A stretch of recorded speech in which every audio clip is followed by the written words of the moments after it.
నిన్న హైకోర్టులో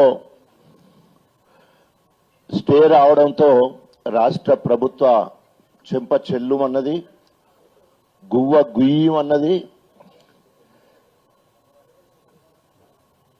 చిల్లర జీవోతో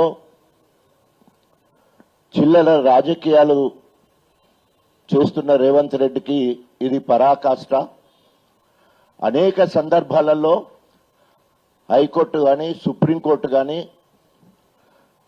అనేక మంది ప్రజా వ్యతిరేకత ఉన్నా కూడా మరి దున్నపోతు మీద నీళ్లు పడితే అనేక మంది అట్లుంటదని తేలిపోయింది. అనేక సార్లు ఆడిందే ఆడింది, పాడిందే పాడినట్టు జీవో విషయంలో బీసీల 42% రిజర్వేషన్ అమలు పరచడానికి ఓసారేమో రాజ్యాంగబద్ధంగా 42% అమలు పరుస్తా అంటాడు. రెండవది పార్టీ పరంగానైనా నేను 42% ఇస్తా అంటాడు.